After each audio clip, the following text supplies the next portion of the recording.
Hello friend, কেমন আছেন সবাই?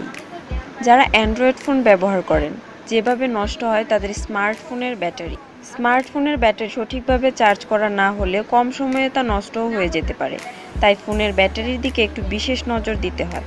কিন্তু অনেকেই জানেন না কখন কিভাবে ফোনটি চার্জ দিতে হবে, কিংবা কোন চার্জার দিয়ে চার্জ দেওয়া উচিত বা আর কোনটি দিয়ে নয়, তাও অজানা অনেকের। তবে আর দেরি না করে চলুন জেনে নেই ফোনের ব্যাটারি ভালো রাখার চমৎকার কিছু উপায়। সারা রাত চার্জ নয়। অনেকেই রাতের বেলা ফোন চার্জে দিয়ে ঘুমিয়ে পড়েন, এতে ফোনটি সারা রাত ধরে চার্জ হয়। এর ফলে ওভার চার্জিং হয়ে থাকে, যা ফোনের জন্য মোটেও ভালো কিছু নয়। এছাড়া সারা রাত ফোনে চার্জ দেওয়ার ফলে ব্যাটারি অতিরিক্ত গরম হয়ে বিস্ফোরণও ঘটতে পারে। ফোনের নিজস্ব চার্জার দিয়ে চার্জ দেওয়া। ফোনটি যদি সেই ফোনের সাথে পাওয়া চার্জারে চার্জ দেওয়া হয় তবে ব্যাটারির আয়ু বাড়ে। এখন অবশ্য ফোনে চার্জ দেওয়ার জন্য রয়েছে মাইক্রো ইউএসবি পোর্ট, তাই যে কোনো চার্জার দিয়ে ফোনে চার্জ দেওয়া যায়। তবে যদি চার্জিংয়ের সময় ফোনের নিজস্ব চার্জার ব্যবহার না করা হয় তাহলে ধীরে ধীরে ব্যাটারি চার্জ ধরে রাখার ক্ষমতা কমতে থাকে। কখন চার্জ দিবেন ফোন? ফোনে 20% উপরে চার্জ থাকলে চার্জ দেওয়া উচিত নয়। আবার ব্যাটারি চার্জ শূন্য করেও চার্জে দেওয়া ঠিক নয়, কেননা অপ্রয়োজনীয় রিচার্জে ব্যাটারির আয়ু কমে যায়। সেক্ষেত্রে কমপক্ষে 5 থেকে 20% চার্জ থাকা অবস্থায় ফোন চার্জে দেওয়া ভালো। কেস খুলে রাখা।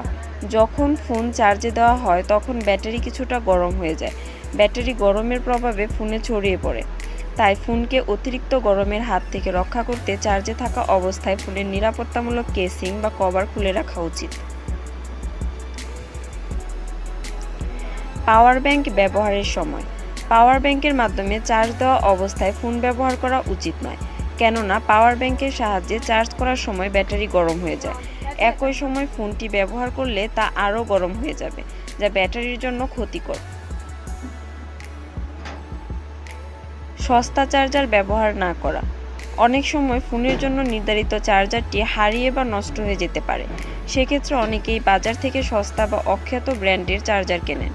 এসব চার্জারে চার্জ দিলে ফোন অতিরিক্ত গরম হয়ে যায়, চার্জ হতেও সময় বেশি নেয়, আর অ্যাডাপ্টারে সমস্যা দেখা দিলে ফোন ও ব্যাটারি দুটোই নষ্ট হতে পারে। তাই সস্তা চার্জার ব্যবহার না করাই ভালো। Battery application.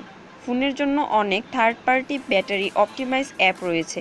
এই অ্যাপগুলো ফোনের ব্যাকগ্রাউন্ডে চালু থাকে, এতে করে ফোনের চার্জ আরও বেশি ব্যয় হয়।